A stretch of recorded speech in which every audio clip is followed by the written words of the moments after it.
Olá, pessoal. Eu me chamo Rodrigo Bernadelli e essa é a minha apresentação de trabalho final de instrumentação para o ensino de astronomia. Bom, eu vou apresentar uma atividade construída para um trabalho de laboratório com utilização de um simulador. E essa atividade eu chamei de Redshift e Lady Hubble. Bom, essa atividade ela está fundamentada, basicamente, no trabalho que foi feito por Edwin Hubble, quando da descoberta da expansão do universo.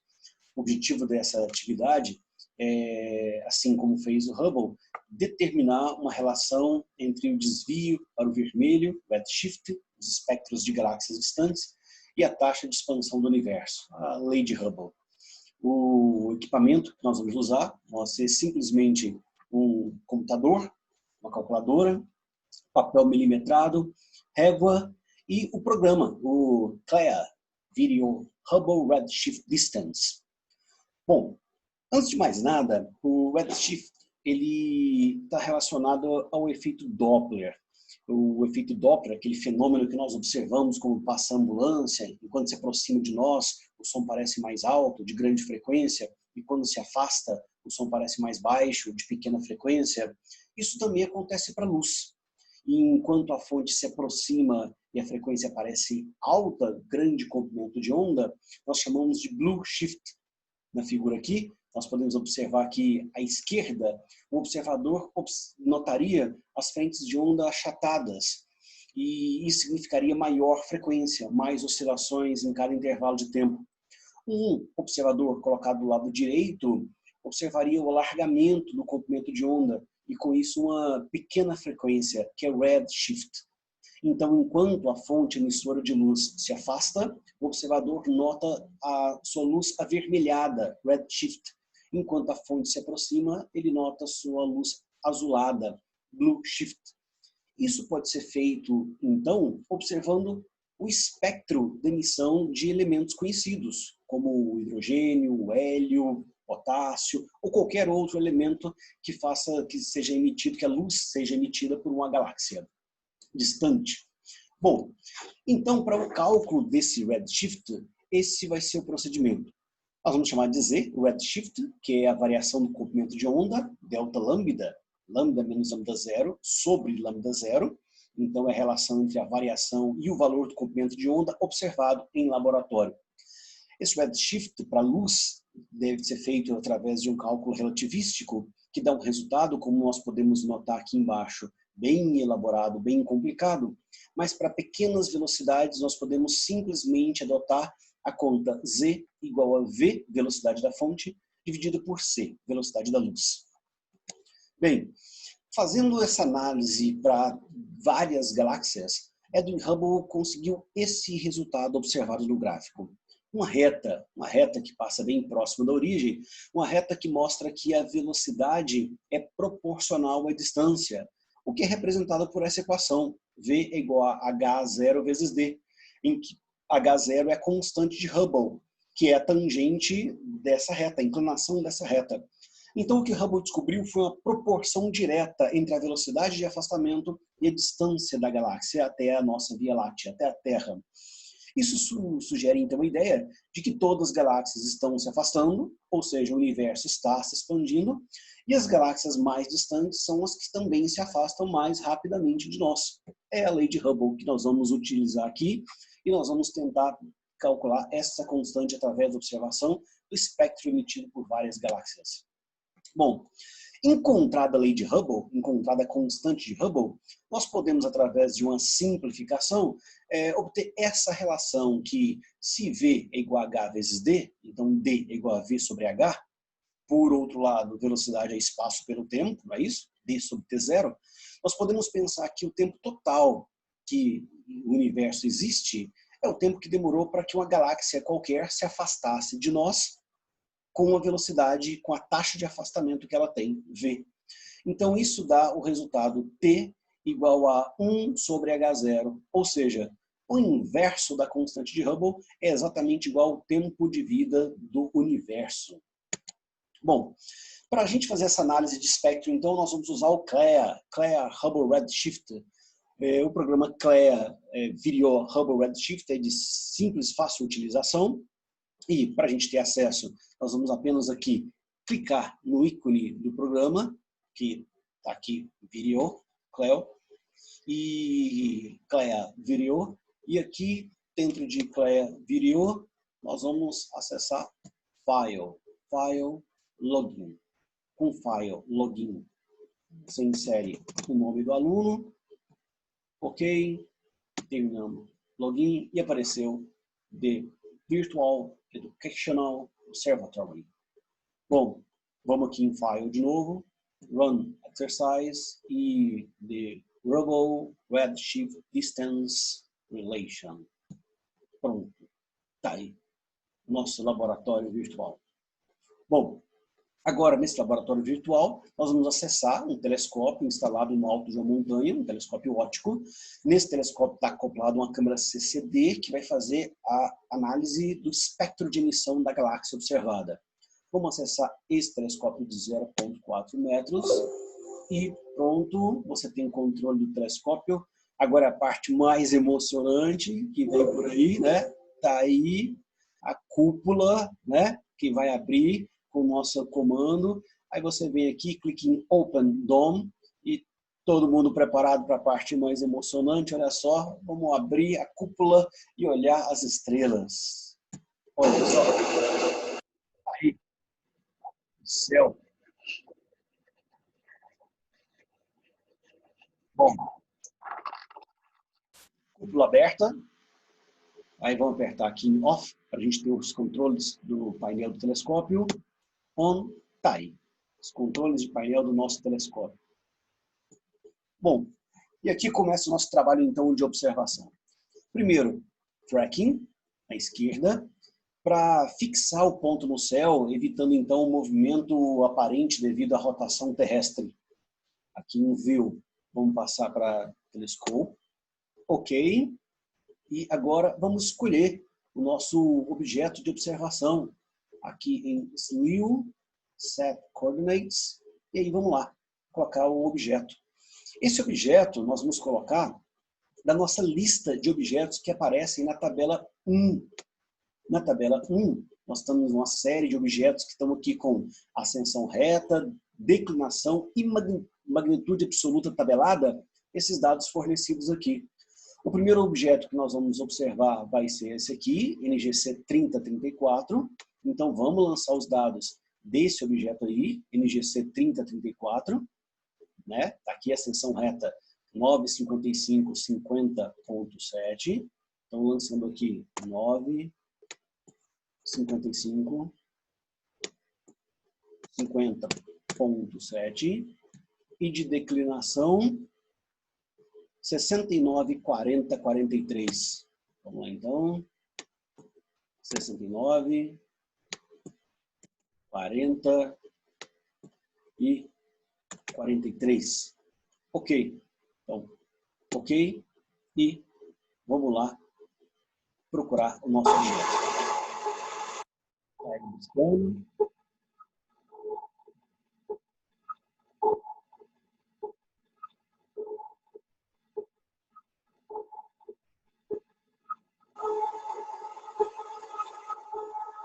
Já encontro o nosso telescópio. Encontro o nosso objeto. Beleza? Tá aí. Olha lá. Tá lá o nosso objeto. Olha. NGC 3034. Só para título de curiosidade, vamos olhar aqui na internet. Olha. Esse bichão aí, ó, NGC 3034, é uma galáxia irregular, localizada a cerca de 12 milhões de anos-luz de distância na direção da constelação de Ursa Maior. Tá aqui o bichão, ó. Olha só. É isso aí, o NGC 3034. Então vamos lá, voltando para o nosso telescópio, né? Access. E agora a gente vai ter acesso a uma tela em que a gente tem um gráfico em que aparece a intensidade que é captada em cada frequência do espectro emitido por essa galáxia em função do comprimento de onda em que é captada essa intensidade. Nós vamos aqui, antes de observar o espectro, em File e em Preferences, spectral range e vamos escolher uma faixa que vai de 6.400 angstroms até 6.800 angstroms. O motivo disso é que a gente vai tentar encontrar nos nossos objetos as linhas de H-alfa, que são linhas de emissão de 1562,8 angstroms. Então essa faixa de 6.400 a 6.800 fica bem ali na região que engloba o H-alfa, 6.562,8, então vai ser fácil observar ele aqui. Ok? E agora, go! Agora ele começa a captar os fótons, está aí, observando o espectro emitido pela galáxia. Nessa tela nós notamos também, aqui embaixo, ó, M82, nosso objeto, NGC 3034, e a magnitude aparente dele, 9.2. Isso tudo deve ser anotado na nossa tabela 2, em que para cada objeto nós teremos anotado a amplitude, a magnitude aparente, aqui, e também o comprimento de onda observado para o H-alfa. Para isso, quando a gente tiver já um sinal com pouco ruído, aqui um sinal de 22, 23 ainda está pouco, perto de 50 já vai estar razoável. Quando estiver perto de 50 a gente já pode parar. Aqui, com esse objeto que é muito de emissão intensa, a gente consegue uma curva bem definida, ainda com uma razão pequena. Olha só, basta clicar em Stop e está aí a nossa curva. Enquanto o H-alfa de laboratório e repouso está por aqui, ó, 6.510, 20, 30, 40, 50, 62 por aqui, o nosso observado foi um pouco maior aqui. Então, essa diferença delta lambda que deve ser medida. Então, isso deve ser repetido para todos os objetos da nossa tabela 1.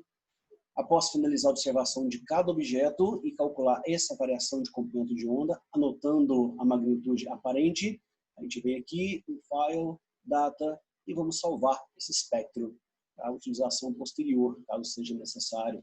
Então, vamos chamar isso aqui de um padrão de 01, 02, 03 para todas, 01 NGC 3034. Ok, está salvo aí o espectro do nosso objeto observado.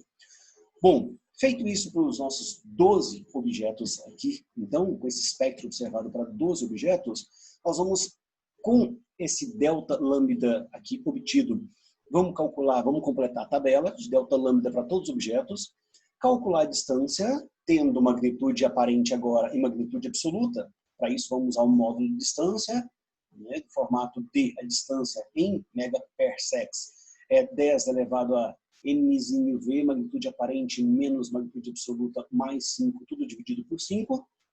E isso dá a distância. E com essa distância calculada e com todo o delta lambda, nós vamos agora para a atividade 1. Então, essa é a nossa proposta. O nosso objetivo é plotar, então, o gráfico. E nesse gráfico a gente conseguir encontrar a constante de Hubble. Para isso, a gente vai usar o espectro observado dos 12 objetos, que foram analisados através do CLEA Hubble Redshift, e isso vai ser feito através do delta lambda, que foi encontrado naquele gráfico, a diferença entre o observado, do H-alfa, e o de laboratório e repouso, que é 6.562,8, e com a amplitude também anotada naquela tela. E agora a gente vai, então, completar a nossa tabela 2, em que para cada um dos alvos nós temos magnitude absoluta, que foi dada na tabela 1, magnitude aparente, anotada na tela do CLEA, o comprimento de onda alfa observado, o redshift calculado, então, simplesmente formato Z igual a delta lambda sobre lambda 0 de laboratório, a distância calculada pelo módulo de distância e a velocidade de afastamento calculada pelo redshift, fazendo apenas Z vezes C, velocidade da luz. Feito isso para todos os 12 objetos, nós vamos plotar no gráfico, então, a velocidade em função da distância. Velocidade na vertical e distância na horizontal. Então, em um papel milimetrado, o gráfico vai ser plotado a partir dessa tabela. E nesse gráfico, então, usando o mesmo método de Hubble, a gente vai tentar encontrar a constante de Hubble. Beleza. Então, o que se propõe nesse gráfico é isso, são essas perguntas, esse questionamento. Primeiro, o gráfico passa pela origem? Sim ou não? Segundo, determine a constante de Hubble através do gráfico montado no exercício anterior, que é a inclinação da reta, simplesmente. E, por último, estime a idade do universo. Bom, encontrada a constante de Hubble, que é a inclinação da reta, para estimar a idade do universo, basta então fazer o inverso da constante de Hubble. Como segunda atividade, como ilustração, nós colocamos uma tarefa muito interessante, que é o fato de que o redshift de quasares, que em 1963, Martin Smith ele descobriu que um estranho espectro no objeto astronômico 3C273, aparência de estrela, isso era um quasi-stellar object, um quasar, e esse espectro desse quasar encontrado era nesse formato aqui.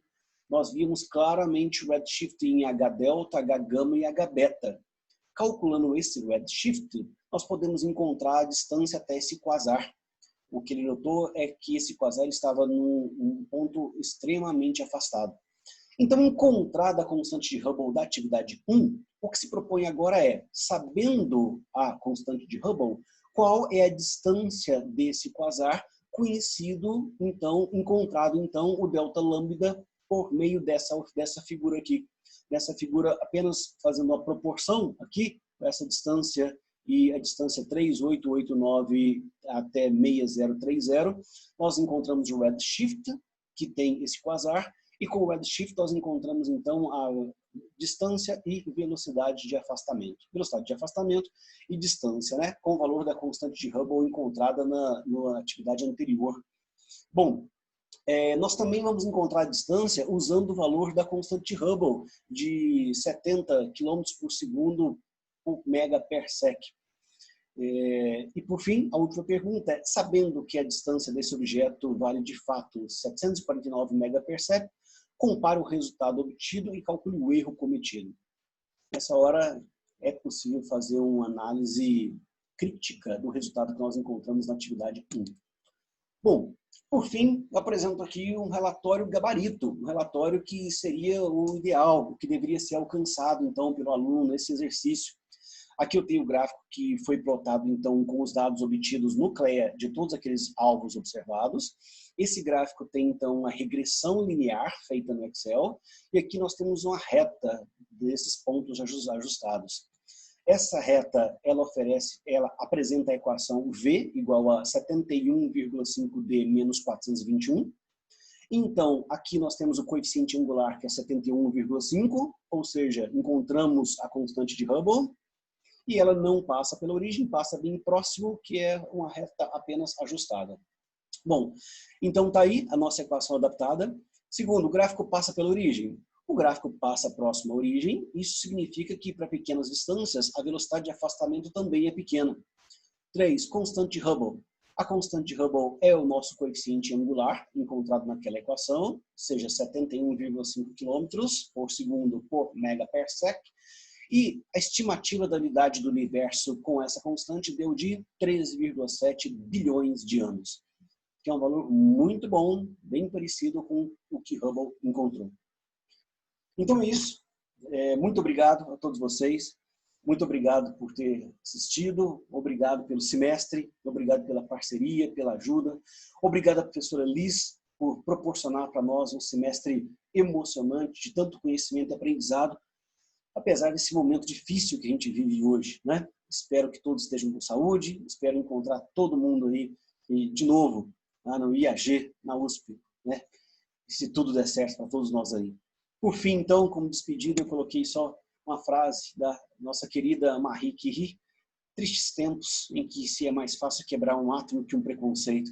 Eu coloquei essa frase porque eu estava terminando o relatório exatamente no Dia Internacional do Orgulho LGBT.